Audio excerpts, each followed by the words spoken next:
Hello and welcome to the RSnake Show Demo Day. Today we have Nucleus Security. It's a product I have not seen, but I've heard a lot about, so I'm really, really excited to do that. I am joined once again with Trey Ford, who is my illustrious co-host, and so we're going to jump right into it. No slides this time, so we're thrilled about that. So take it away, Steve. Tell us what's going on. All right. How's it going, everybody? I'm Steve Carter. I'm the CEO of Nucleus Security. I'm joined by Scott Kufer, the COO of Nucleus Security, who's going to do most of the heavy lifting today with the demo, and he's here to look pretty for us, so it's a win-win. Just a little bit about Nucleus before we jump into that. We got our start back in 2016. There are three co-founders, myself, Scott, and we've got Nick. We had worked together for several years at an MSSP. We were providing vulnerability management services to three-letter agencies, and so we're always looking for a platform to automate vulnerability management processes and tasks, and a tool or a platform specifically that scale for large enterprise. And so we never could find one. Classic story of we just decided it needed to exist, so we decided to build it ourselves. I mentioned we got our start in 2016. That's when we wrote a white paper and submitted it to the NSA and pitched our concept, and they were kind of our seed funding. So we got a contract with them to build the first prototype. Then we were self-funded for a couple of years and bootstrapped, and officially started the business in mid-2019. And so what we're known for is our unified vulnerability management platform. You might call it a risk-based vulnerability management platform, an RBVM. Some put it in the CTEM category, but all that aside, what we do is provide a single source of truth for all vulnerabilities, all security findings, and all vulnerability intelligence. And so we do that by integrating all the scan results and all the output and all those reports from your scanning tools, your posture management tools, CSPM, ASPM, anything SPM, endpoint tools, ASM tools, anything that detects a vulnerability or a security finding, we integrate with and we ingest and aggregate. And then more importantly, we automate those workflows and those processes that take place after you discover the vulnerability, so you can remediate fast enough to prevent breaches. And I always like to say, just to be clear, we don't do vulnerability scanning at Nucleus. We integrate with all the things that do, but we're focused on really operationalizing that information that they generate and really mobilizing those security teams and the stakeholders that need information to take some action and remediate vulnerabilities that they're responsible for. So that's kind of Nucleus in a nutshell. All right. And That's I great. will turn it over to Scott for why don't demo you take it time. away, Scott? Yeah, exactly. Absolutely. Confirm everybody can see my screen, hopefully? Yep. You're up. Yes, sir. All right, awesome. I'm going to move this share off so I'm not distracted. So what you're looking at is the Nucleus Core platform. And as Steve mentioned, we're known for this product, although we recently just launched a second product. So it's very exciting times at Nucleus. But as Steve mentioned, our whole goal with Nucleus was to operationalize data that already exists, right? So we felt all the way back in 2015, even before all of the SPMs came along, that the world had enough vulnerability scanners and we were generating plenty of vulnerability data. And the real challenge was making it easy to take this automatically generated information and then actually combine it with effectively manual remediation processes, right? There's only so much within a remediation workflow that you can actually automate.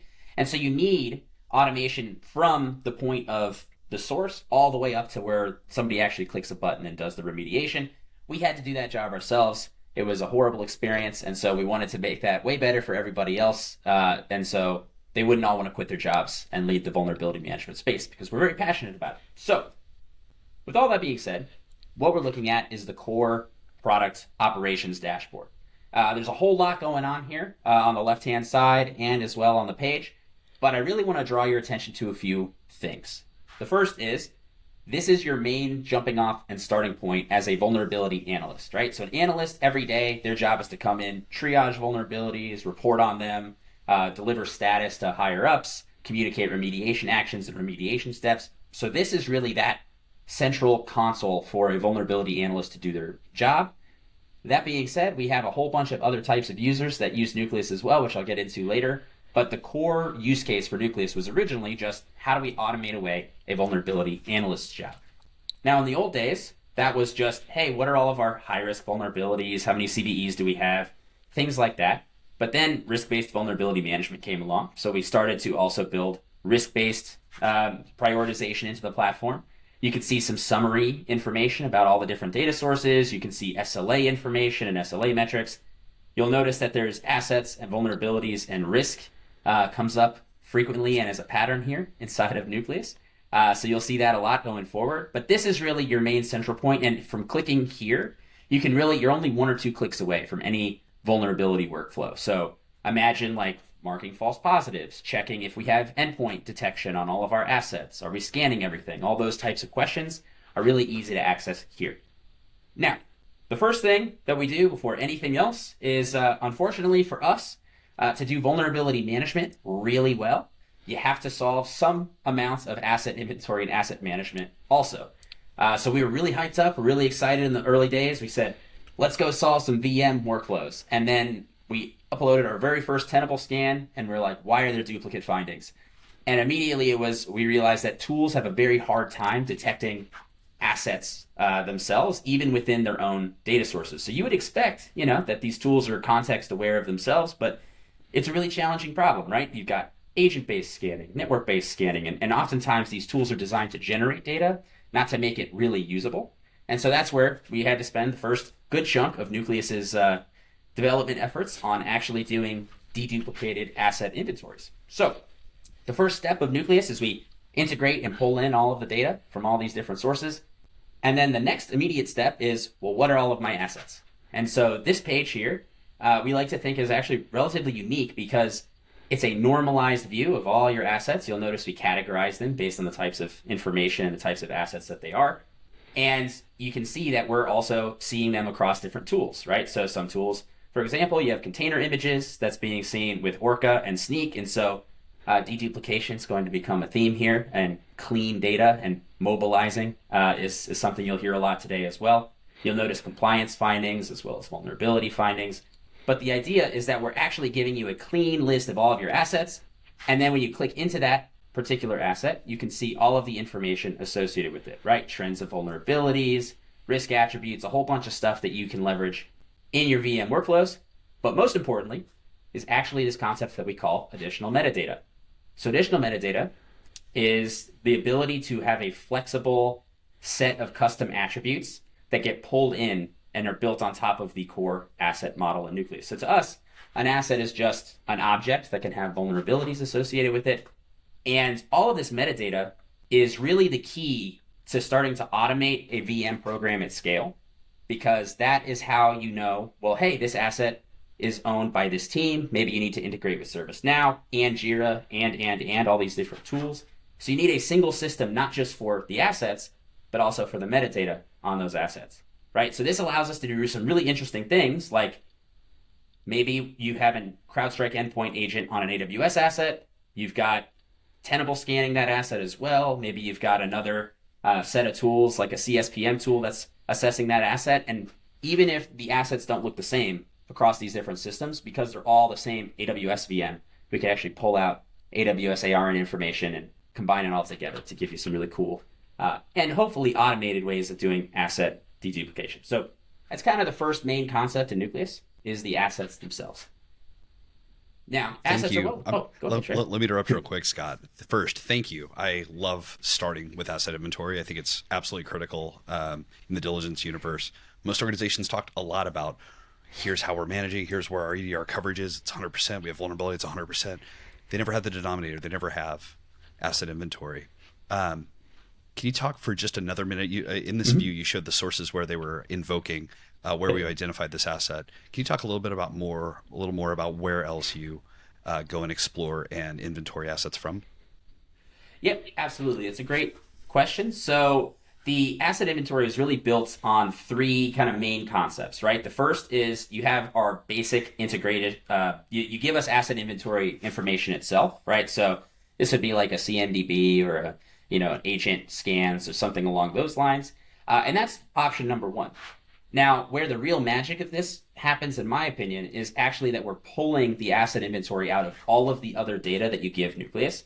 So every scan you ever do, every ticket you ever generate, every cloud connection you ever make, we're actually deducing and pulling asset inventory information out, and we're automatically trying to merge it with all the other sources of information in Nucleus. And so what ends up happening actually is that when you have more data in Nucleus, the better we are at automatically merging and deduplicating. And so, for example, if you import all of your asset inventory tools first, then you layer your CMDB into Nucleus, we're actually like really good at being able to combine custom entry data from a CMDB into your automated detection system. So these tend to be the ways. I appreciate that. Quick question here. So I'm not, maybe I missed it. Do you have anything dealing with identity like Okta, Intra, any of those sorts of identity sources to help populate from that side? It's kind of a nuanced yes or no answer. Yes and no answer on that one. Okay. So, I mean, obviously, we as an enterprise-ready product, we have a ton to do with identity for actually getting into the system itself and how do you provision access over time. Right. We don't, as risk objects yet, actually manage identities as assets at the moment. We have space for it in our data models to do that. We've been meaning to do it for a long time, and you'll see we actually have. Not my place to tell you roadmap, but brother, you got to do that at some point, man. You got to. We absolutely. We had phishing in there, right? So the idea is that we could tie phishing assessments to assets themselves, and we have all this linking between assets as well. Yeah. So we're set up to do it, but man, there are a ton of integrations on the technical security. No doubt. There's a lot of surface area. Assets. That's a great answer, and thank you for letting me interrupt your flow. I appreciate that. Yeah, speaking no worries. Do you have any other questions? Speaking of surface area, what exactly do you do with bit discovery data? So I happen to be pretty biased on that one since I wrote it, but I've never actually seen what that ends up doing. Like, what do you do with the data? Yep. So we have a connector for bit discovery. If I remember correctly, we might have been one of the first downstream integrations of bit discovery too, because that was a while ago. Don't tell Tenable we haven't quite rebranded it to Tenable ASM yet. That's coming in the next couple of weeks. But it's we happening. love the OG. Stay with it. And so what will happen is you set up the connector, and then you set up the schedule on which you would like to ingest that data from bit discovery. And then it would literally show up as a list of assets, and it'd be merged and deduplicated against all the other asset inventory that we have. And then I know that bit discovery has been adding a ton around CVEs and software and other like self-reported information from assets. So all of that actually will get pulled in to Nucleus as well. So like ports and services will get pulled in, and we'll see, hey, here are all the open ports and services aggregated across tools. So bit discovery would show up in here. If there are any findings associated with an asset, that'll show up in the compliance and active vulnerabilities pages. But it really just to us is one of the sources into our funnel where everything gets normalized. Yeah, it's not just normalized, but I think even more importantly, it's another source of data that comes in and is cycled through our automation engine, right? So there can be an endless number of responses based on the data that comes from bit discovery, right? So to us, coming into our automation engine, we're looking for, we've got rules set up that are triggering on certain things, right? So it could be open ports, it could be certain types of vulnerabilities or categories of vulnerabilities, and then we're going to take certain actions based on that data. So you find a new asset, you find a new port, you do something. Yes, exactly. Okay, or maybe that something is just, okay, put that in a monitoring mode. I want to know if it ever does change again. Like, it may be not vulnerable now because it's just an Apache It Works page, but that doesn't mean it's not going to become something very important tomorrow or next week or whatever. Exactly. So there are foundational controls where, like, it needs to be unpossible. This always needs to be true or false, and if it ever changes, like, CSIRT alert, like, we need to go straight at it. You would have that visibility here. So that brings the next question. I'm sure the answer is yes, but I need to hear you say it out loud. Do you feed back into the scanners and say, hey, look, bit discovery found something. You go run a scan on it, or hey, there's a new website. Hey, White Hat, go do a scan on it, or whatever. Yeah, you try to get us on record. I like it. So he's leading the witness. So, it's funny. So we actually looked into that, and the answer to that is actually no. Really? Interesting. Yes, there's a couple reasons. So you may not know this. Maybe you do know this. You probably do. But there are actually limits to the number of scans and scan templates and things that you can have in pretty much any upstream scanning tool.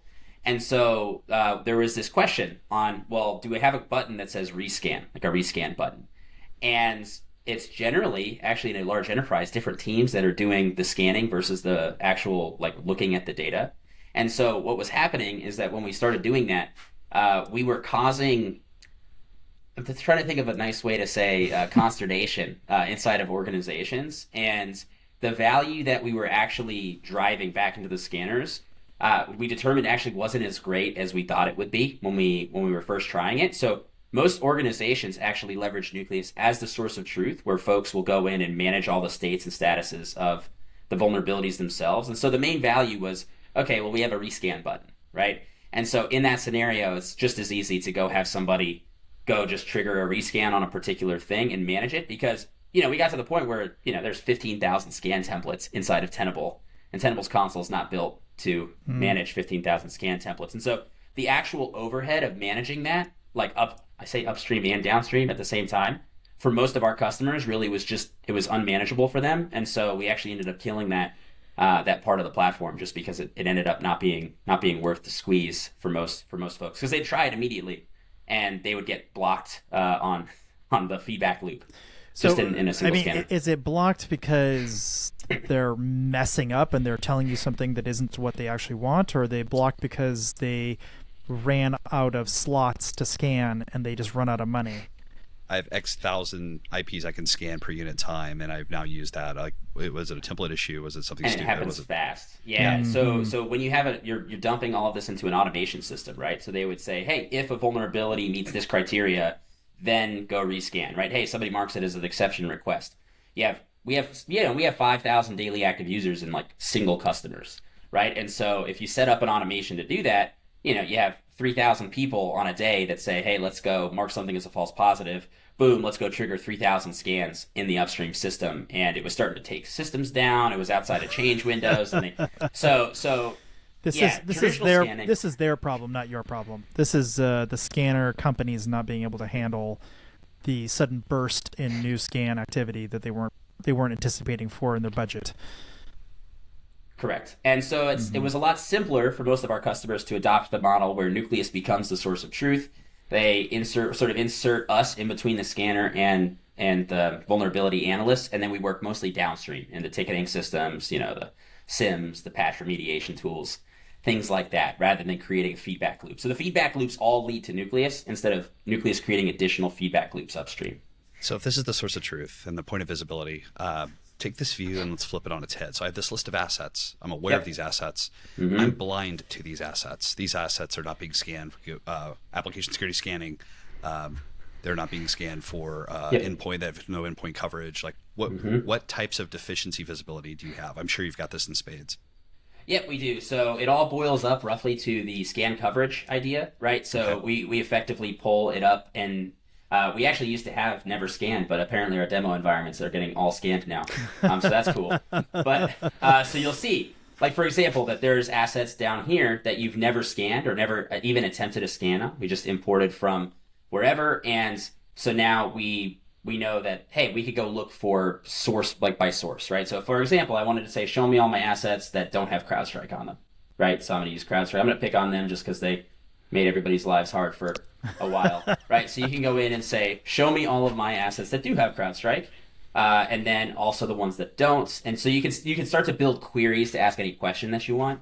And then you basically can just save those filters and like revisit those and generate reports on them over time, pump that out to BI systems, things like that. It would also be nice, I think, to know something hadn't been scanned in a long time, right? Because that's, that's the drift that occurs over time. Like, it's fine now. It's probably fine most of the time. But, if I never, ever, ever rescan it, that, it's an infinite amount of time where an infinite amount of things can happen, right? So Absolutely. Yeah, well, it's funny enough. So you can obviously filter to that. But what's more interesting to me is the ability in automation to actually say, well, if that happens, like if a threshold is reached on last seen or last scanned or last remediated, then you can actually take some sort of action. So you can put that asset in a group. You can trigger some sort of ticket. You can do all sorts of kind of downstream actions based on that triggering event, which is really interesting because now you're defining to Nucleus, kind of like Nucleus becomes a little robot where you tell it what you want to happen. And then when the situations come up, Nucleus will just handle that for you. So you can really automate a lot of these processes that are not the most sexy processes. Like when we talk about automation, most people think, buzzwordy automation and like auto patch remediation. And like that's cool and all, but there's just so much cruft that happens inside of well, hey, we have a process when an asset didn't get decommissioned in time or it's not removed from our scan tool. And we just want to be able to have the guardrails and the floor to help us not make big mistakes in our program and to be able to do that at scale, right? It's a huge benefit to having an automated system like this. Mm-hmm. Okay. All right. So great. Well, let's push on. Cool. Great. So the next step that's really important here, I feel like we've hit asset management to death, but I just want to take one last little piece here because it's a core concept. So in Nucleus, you have the assets themselves, but where the real power of Nucleus starts to come in is the grouping of assets together across categories that represent business objects, right? And so a lot of our customers are actually leveraging a hierarchical asset group structure to basically say, well, what does this asset represent or this set of assets represent? Now you can do all your reporting, all your automation, all your access control can all happen based on this individual grouping of information you want people to see, and it can be dynamically generated. So that's where it starts to become really powerful at scale. But the example I would just like to give is you have this accounting application. It's owned by Team 1. It's underneath a managing director named Scott Smith. And so everywhere in Nucleus, that will be filtered to me when I log in. So if I'm Scott Smith, every place in the app will be custom filtered to that data that I have access to or that I'm supposed to see, and then I can report across those. So let me take an example. We have an executive metrics page. So an executive metrics page is just a comparison report of all these different metrics you care about across different asset groups. I have my saved view as Scott Smith, so this would be my Scott Smith's scorecard, and I can see how my two teams are doing against the baseline on SLA percentage, number of tickets created over time, how many vulnerabilities are widely exploited, etc. This is just one example. So if I go back to this operations dashboard I was telling you about before, I go back to my Scott Smith filter because this is what I would see as Scott Smith, and everything is dynamically updating based on what I have access to. So I just wanted to highlight how important that is. Well, okay, that brings up another question, I guess. So websites and IP addresses are a many-to-many relationship. So you can have many subdomains pointing to a single IP address. You can have one IP address you can have one host name that through round robin or whatever points to many different IP addresses, right? So either way, there's a many-to-many relationship.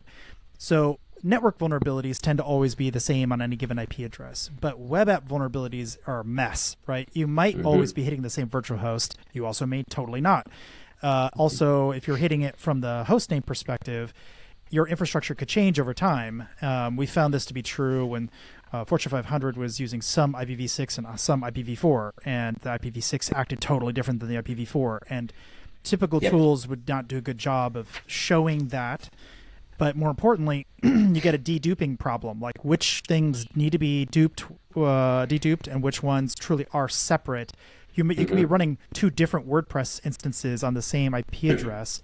One is vulnerable, one is not. Or you could be running WordPress MU, in which case it's the same vulnerability twice while you're reporting it twice. So how do you sort of deal with all that mess? Yep. So that was where the majority of our development effort went in the early days. Is the short answer, right? Because we had the same problem. Our first 3 data sources that we wanted to compile together was a traditional network scan, right? A Tenable. It was a DAST scan. So at the time we were using a tool called Acunetics, and then a SAST tool, right? And they wanted to be able to tie together the code that's running on the hosts and the hosts where they're deployed on which web applications, right? So the basis of our asset model and the deduplication that goes into it was built to effectively handle that. Now, a lot of it is dependent on the data that we're actually getting from the system, right? So like an ASM in general will have lower fidelity than a tool doing like a full authenticated, site mapping scan. Like a DAST scan is generally better than an ASM tool, but there's flavors of dependent on some of the data that we have. But what's interesting about the way that we approach automation is we just look at what is the process, the fundamental process that I would use as an analyst to figure something out. and then we implement that, right? So it's what's the first set of decisions we have to look at? What's the second set of decisions? Let me make sure you said what you mean to say. You said a DAS scanner is typically better than ASM. But at what? Because an ASM tool will find 2 different IP addresses with 2 different code bases doing 2 different things, where a DAS scan will only find one, but it'll go deeper. So they're very different, actually. They are. And that's the thing that always worries me about tools like this. I'm not saying yours in particular, but like what level of deduplication is occurring at the network and host level? Because otherwise I'm tracing 500 vulns that are all exactly the same vuln, and I'm running around trying to do the exact same work over and over again, or whatever. One patch, one deploy, and fixed everywhere. And to Trey's point there, it also means that is a more important fix, because one fix fixes 500 things. Like in the value curve, it's way higher. Absolutely. Yeah, so I'm going to go back to it depends how much data you give us, right? The more information that we have about your environment as a whole, the more of that we can do, right? So for example, if you're just an AWS shop all the way, and we're integrated with your AWS, we have all of the tracings and paths that AWS gives us. So if you then take an ASM or a DAST and you throw it at us, we're looking at it in the context of your AWS information, right? And so when that happens, we have the ability to start tracing and looking at, all of the DNS information and whatnot that we're getting from all these different places to build it. But what I meant by it's better, or a DAST is better than an ASM, I meant kind of, in a vacuum, in a bubble, right? So an ASM, if you just gave Nucleus an ASM, we're not going to be able to just do massive amounts of deduplication across, because we don't have that context for the rest of your environment. And so that's where it's really important to build a program around Nucleus to understand that the order in which you consume data actually does matter. And the reality is the most challenging part of implementing a tool like Nucleus is knowing when to do what, more so than what to do. Like everybody kind of knows what to do, but it's actually like the order that you do things and how you build your program is critical to how much success you're going to have, right? Could you give me an example what you mean by that? Like, because my gut would be load the ASM first, then do DAST. Probably actually the other. ASM first, then network scan, then DAST is probably the way I would typically tell a red teamer to go at it. It depends. Unfortunately, the part is it depends on the organization, right? And it depends on what their landscape looks like. But yes, in general, it might be, hey, we actually have some custom mapping. Like a lot of organizations, especially upmarket, have custom asset inventory systems that they've tried to like pre-build some of what Nucleus has done. That tends to be most often what happens. But it would be a scenario like where you'd say, okay, let's go through and threat model, like at a high level, what we know about our environment. And then based on what we know about our environment, we decide how we actually want to load. Because we might do ASM first, but if I do ASM first, then we have to go back, and when we do other scans, we might have to retroactively start merging stuff after the fact, right? So it's a load everything and then start to dynamically merge things later. Mm-hmm. And that's totally possible. You can absolutely do that. But it sometimes is more impactful to say, hey, here's where all of our knowledge about our infrastructure lives. If we pull that in first and we get a baseline, now we can merge ASM and DAS data and network data on top of it, right? So really it depends, but either one will work, and it really is dependent on the customer's environment. Okay. Anywho, we've been talking about assets a lot. And this happens all the time, where we set out, like I said, to build a vulnerability management platform, and here we are, halfway through the demo, still talking about assets. Not only that, but we've got 3 patents, and they're all around asset management and deduplication. None are around vulnerability management That's so true. far. Yeah, I mean, well, that makes sense, because if you really do know how assets work fundamentally, you're so much better off doing everything else. But if you have to retrofit it on top of a bad data model, like, oof, what a nightmare. Yep. So, yeah, some hard problems buried in there for sure. Yeah, and this has always been our thesis, is why tools like this, whether they're homegrown or other vendors back historically, have had a hard time, and why they end up fizzling out over time. It's a ton of maintenance, to figure out, like, hey, I mean, 1% error rate at millions and billions of records is still a lot of errors, right? And so the scale that most organizations work at is actually a lot more than they think. And so you have big data management challenges, but that's again where we've done a great job, I would say. With that, but this actually is a really interesting pivot point into trust, right? So the biggest challenge with any tool like this is actually end users trusting the information, right? Because they have some knowledge of something about their unique little bubble that they work in that it's just hard to derive at a high level across an enterprise. And so the biggest call it the biggest note of death or the kiss of death for a Nucleus was actually saying, hey, well, checkmarks says this. You guys say that. What's the difference? I'm not going to use it. I'm going to keep trusting like a checkmarks. And so to get the tool adopted, you really have to start building trust into the onboarding process in general, right? And so when we think about deduplication and cleaning vulnerability data, similarly to the asset information, we actually start with here's what all of the data from the systems you're using say.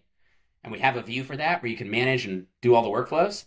And then we have another separate set of views for the deduplication and the grouping and the packaging of information up into use cases, because we have to start with every onboarding with well, hey, let's go validate that, Nucleus is ingesting correctly and it's doing it over time and that it's exactly the right information so they can start trusting the fixes that Nucleus starts to give you, right? And so it's a really interesting dynamic where we almost have to do things less optimally in the early days within the product. And we have to expose all those workflows just so that we can get people to actually onboard and adopt the platform, because it's a big change in how folks are leveraging their information, right? We can't just say, hey, here's a patch to go run, because people want to dig into the patch. They want to dig into, oh, well, is the data correct? Are the trends correct? Are you ingesting all the time correctly? And so it becomes really critical to do that. So this is that page that we're looking at, is the page of here are all of the vulnerabilities from all of the systems upstream, all laid out, prioritized based on your particular prioritization criteria. Because if I haven't mentioned it before, you can set up your own automated prioritization criteria as well. And you'll notice we have all these quick filters at the top. So you've got your traditional metrics, right? Critical, high, medium, low severity type filters.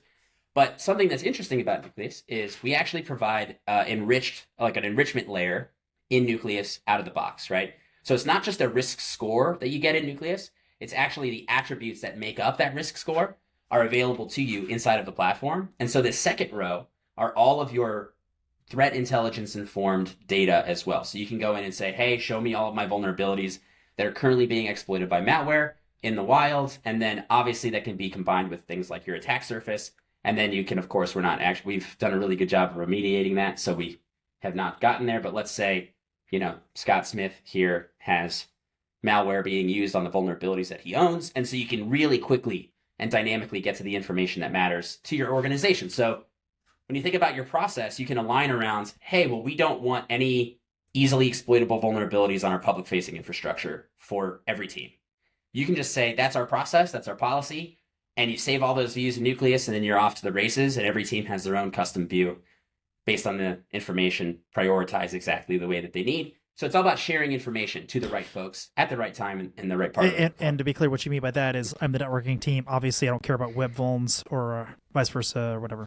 Correct. Yep.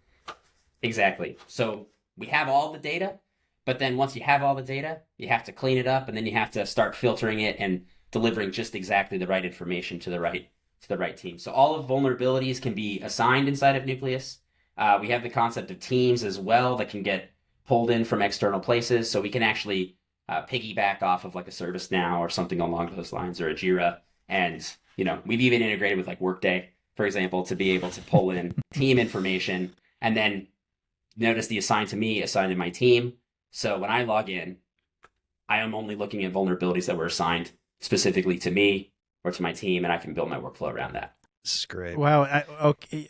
Okay, wait. You have to explain that one. How do you know that it belongs to me? Do you have some sort of tagging on the asset that says that so and so owns it, or how do you get that far? Oh yeah. So back to asset management, my favorite. It all starts there. So on the assets themselves, we have a few different attributes that are really interesting. So I mentioned about like the deduplication piece. So actually every other name, everything that we're merging against, you actually, we call that secondary information, secondary matching information. So I didn't talk about that before, but that's one of the ways where you can see and go in and see like what got merged against what, and there's a whole history there. Now you'll notice that every asset has a concept of a business owner team and a support team, as well as the asset groups themselves, right? And so the teams are how you basically build that into the Nucleus workflow, and all of this can be dynamically assigned, and so it can be assigned from anywhere that you want. So often it gets combined from multiple sources. So like, for example, let's say I have a GitHub repository, right? So we're just going to pick our little WebGoat GitHub repository. You'll notice that, hey, there's actually a branch, there's a full name, and then there's a team in here, right? So you can go in and you can see there's actually like a GitHub team within this one asset. So for GitHub assets, we actually need to take a team and we actually want to assign it based on that tag, for example. But maybe I want to do it based on an AWS account. Maybe I want to do it based on, ServiceNow CI tags or whatever, right? So there's generally the information is all stored somewhere. And, generally there's around 80 to 85% coverage of tags just in there. They're all just spread out in their own little areas. And so we're consolidating all that information, and then you use our automation to drive all of that. So you look like you want to say something. And what if it's not like tagged anywhere? Like, does it have like a bucket of like, hey, you should probably go take a look at these things and get to zero inbox, or how do you make sure you get full coverage Absolutely. on that? Yep. So what'll normally happen is that they'll end up into the ungrouped or unassigned bucket, and then you just go and you look at that. You can generate a report on it. You can generate a dashboard on it. It's kind of up to you how you want to leverage it, but the information's Nucleus there. blame. Yeah, I like to think that we get used as a carrot more often than a stick, but I'm not gonna. That's a philosophical thing. You're a half glass full guy. I'm not going to judge you out loud. One of the things I think most enterprise security leaders wrestle with, we've all fed bad VM data, bad app scan data to our devs, to our engineers. Oh, yeah. And it costs a lot of credibility. And so I know you're doing a lot of dedupe, a lot of clarification, a lot of sanity checking. Mm-hmm. I've also seen prioritization on what we've brought our engineering counterparts change over time. And I guess the question I want to drive towards is, if threat intel scores something up or down, if somebody changes something, if a decision's made, do we have traceability in the asset or the scoring history for this? Because this, I think, if you're asserting yourself a source of truth, should be the source of truth for that. Absolutely agree. So every vulnerability, we have this concept we call unique vulnerabilities, and we have instances of vulnerabilities, right? So an instance of a vulnerability is an actual vulnerability on a location on an asset. Yep. And then the unique is basically saying, hey, you have all the same CVE or whatever, right? And then for every unique vulnerability, there is a full timeline and traceability of what happened on that particular vulnerability over time. Okay. And so, for example, let's say you have an automated ticketing workflow. You only want to create tickets in Jira on critical vulnerabilities. Vulnerability is critical today, becomes not critical tomorrow because the threat intel information has changed, and so we want to descope it. You click a little button in Nucleus that says, when that happens, auto-close that ticket with this comment, and basically it goes away from their workflows. And that's option one. You also have options where folks will actually use Nucleus to drive the prioritization. So like a product owner, for example, will actually log into Nucleus every 2 weeks when they're doing their backlog prep, and they'll say, hey, these are the 3 vulnerabilities we're going to pull in, and then they just manage it on a basically per sprint basis, but they let Nucleus drive the prioritization in the moment, and then they only will change that sprint prioritization when they get an incident or something that's bad enough that it triggers a separate workflow, which they've set up as the kind of catch-all, like if this happens, oh no, call somebody. That's a great answer. Right? I like that. I've got questions about SLA tracking and that kind of thing, but I don't want to interrupt your flow. I can't remember where you were headed next. Oh, no, all good. All good. So I want to talk for a second about the dynamic automation, because I think that's going to tie all of this together. And I haven't even shown you all the vulnerability management workflow stuff yet, but it's going to be really exciting when we get there. It's, we're just building tension. That's all. Building tension.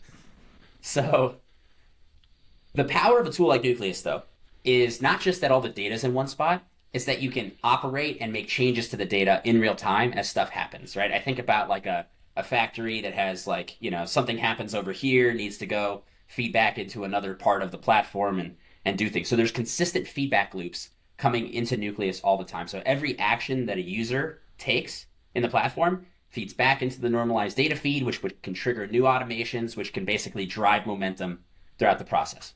Now, our automation engine is how you tell Nucleus what to do in scenarios where it's just not built out of the box, because we can't, obviously make decisions for every environment. So you have the opportunity to basically embed into the ETL process of the Nucleus platform. So that's how you do it quickly and in real time, right? And so we start with your asset inventory sync, right? You've got your vulnerability scan ingest, but the automation engine is really built left to right based on the order that all of these stages run. And then you can effectively impart your own wisdom into the ETL process. So as new data comes into the platform, existing data gets changed, Nucleus will automatically update with that. So for example, most Fortune 500 companies will run Nucleus with somewhere around 15 asset processing rules and around 15 to 20 finding processing rules. And the only reason you can do that at scale is because we were really focused on how do we actually make this reasonable, right? You can't map every object from ServiceNow into an object inside of Nucleus and vice versa with any tool, because that just becomes super unwieldy over time. So what we do is we have this concept we call dynamic actions. So when I create an automation rule, I get to choose at a very deep level all of the fields available to me from all of my upstream systems. So everything from Prisma to Rapid7, we don't care, right? So you can go in and you can dynamically match on all of the information that you specifically care about. Like you could say, hey, only trigger this rule on assets that have a GitHub team, as an example, or has a ServiceNow CI business owner, right?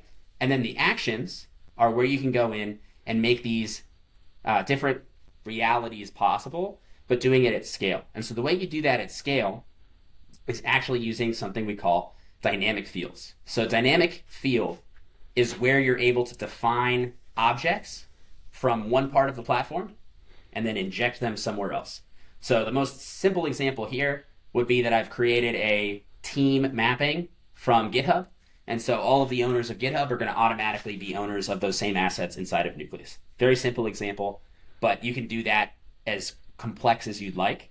And notice that you have forward slashes here as well. So you actually have the opportunity to build that entire nesting hierarchy in one spot. So the most crazy that we've seen is actually 16 nests deep of dynamic fields to build an entire org hierarchy. And then what's beautiful about it is that if an asset changes ownership upstream, it automatically gets reflected in Nucleus. So assets are being moved across as reorgs happen.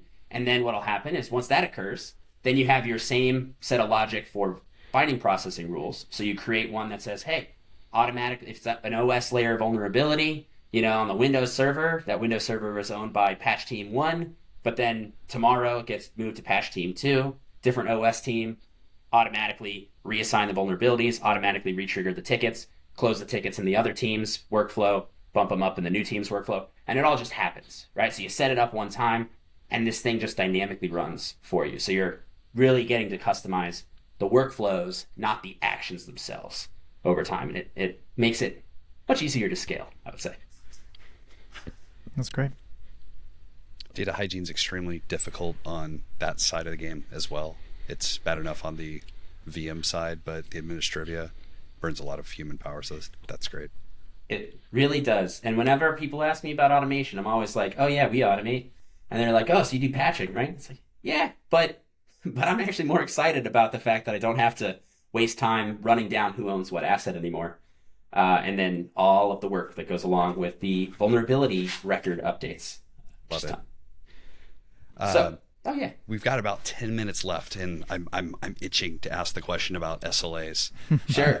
I feel like as an enterprise risk leader, patch scoring SLA adherence is a strong proxy indicator, not just the security program, but about the leadership alignment of technology, of engineering, of production, and security. And you're going to see a lot of tension across the organization. I think that's a big part of what the CISO does.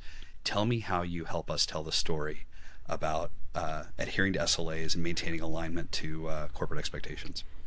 Absolutely. So it all starts with really defining what you really want your SLAs to be and what do they represent, right? And so most organizations, when they start with Nucleus, they start with, hey, we have a 30-day critical SLA, and that's basically the amount of work that has gone into the threat model for their environment. And so you basically, we manage that through due dates, right? So a due date effectively becomes a stand-in for your SLA in terms of patch when it's required to be patched.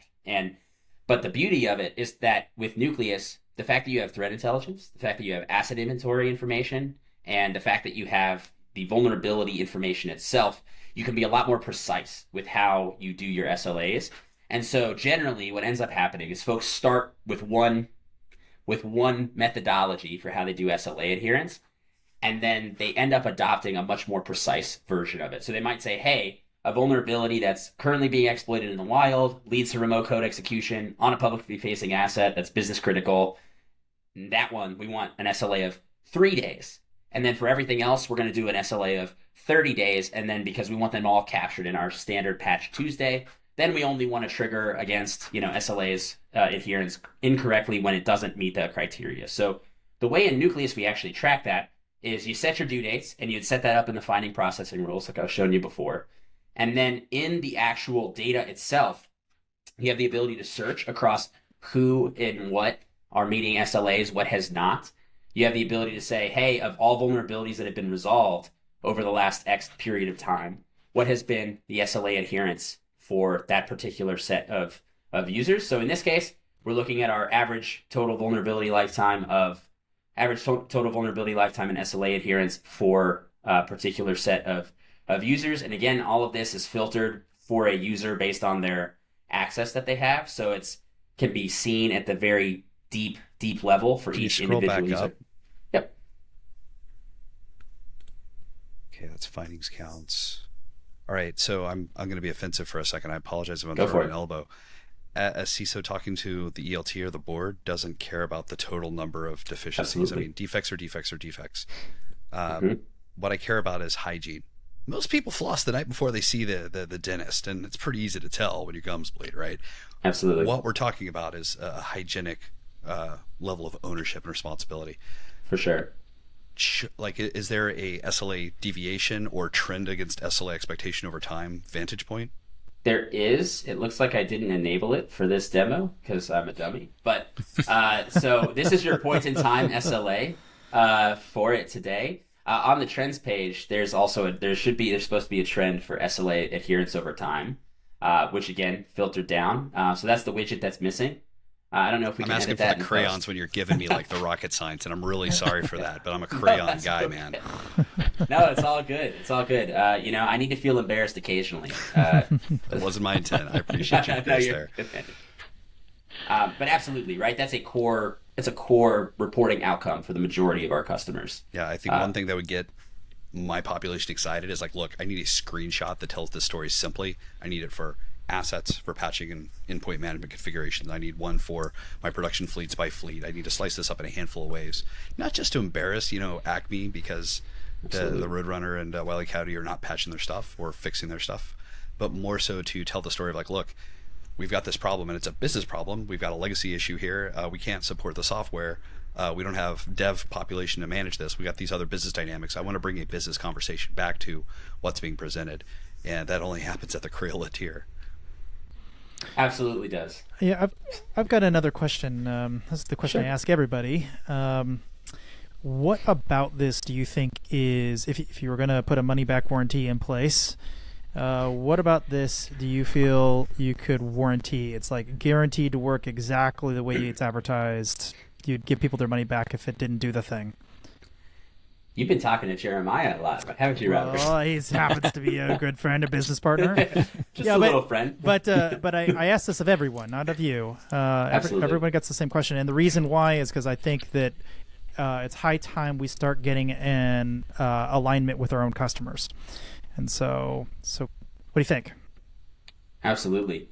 Look, the reality is that Nucleus does a lot of different things, and most of them are pretty solid, right? But if we're really boiling it down to the stuff that's most important and will work, what is it? What's the, there's an Anchorman quote, right? 60% of the time it works every time.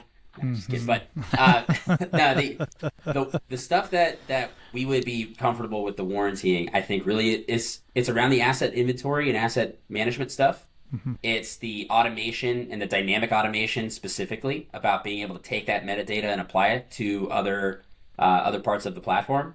And then the part that I actually didn't really talk too much about is actually the status and state tracking within the Nucleus platform and driving the actual tracking of the vulnerability over time. I think I would add to that. I would say if they have implemented Nucleus like per our playbooks and recommendations. MTTR should go way down, like it does for all of our customers, right? So I think that the key is, we would need them to actually use the platform in the way that was meant to be used, right? So follow these guidelines and get these outcomes. And when you say way down, obviously they're going to do all kinds of random things because they're customers, right?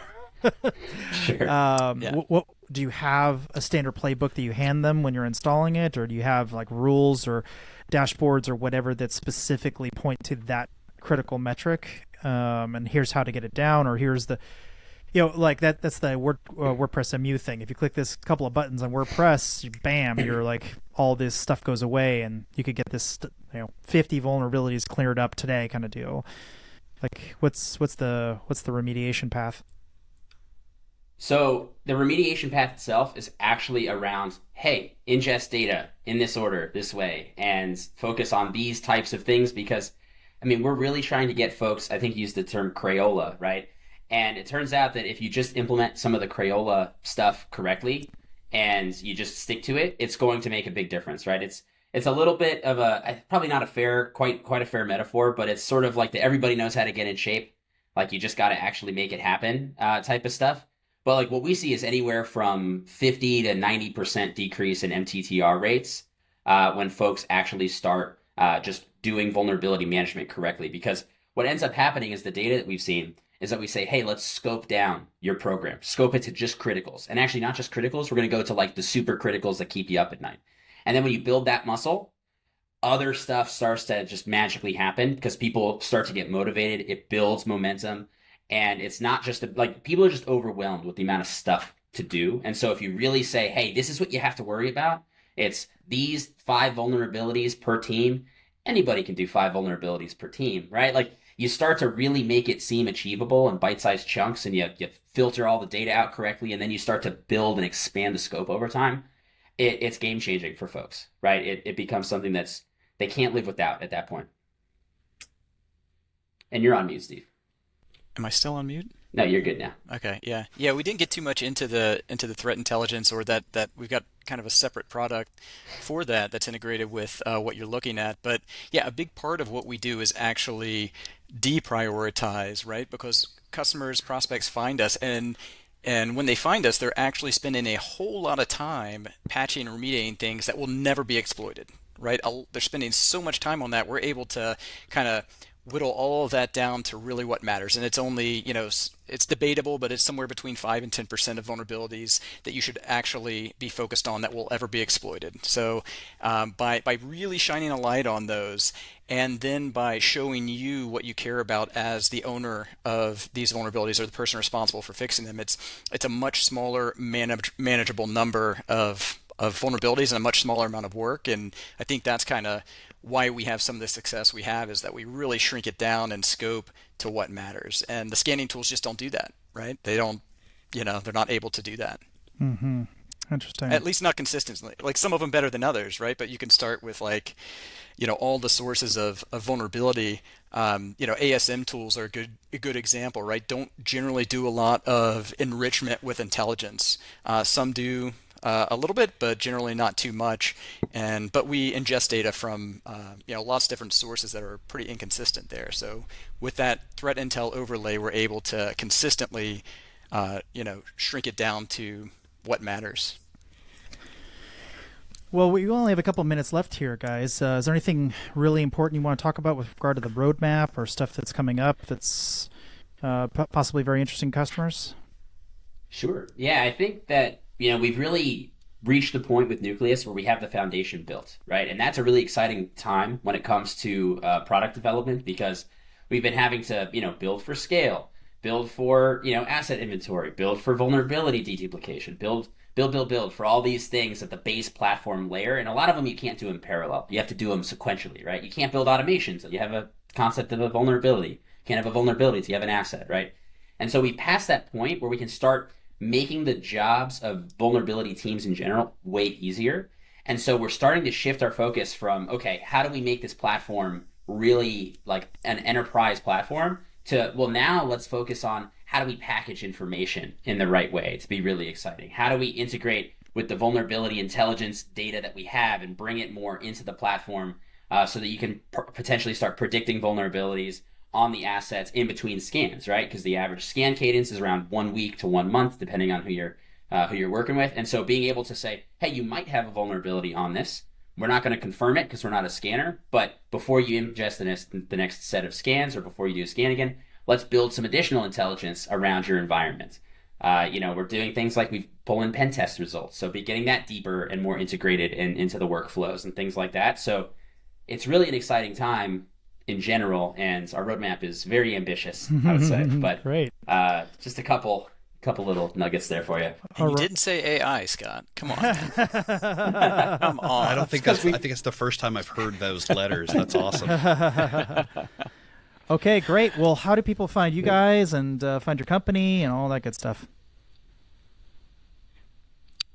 I'll let you go first, Steve. Oh, sorry. How do they find us? How do they find us? Well, you can find us on LinkedIn. Obviously, we're there hanging out all the time, doing webinars and whatnot. But www.nucleussecurity.com. And I would just say follow us on LinkedIn. You'll get notified of all the webinars and stuff we do. It's mostly educational. We very rarely do product-oriented webinars. So this is kind of actually rare for us, this event right here. But yeah, follow us on Nucleus. Reach out. I'm Carter at Nucleus Sec. We've got Coofer at Nucleus Sec. And get in touch.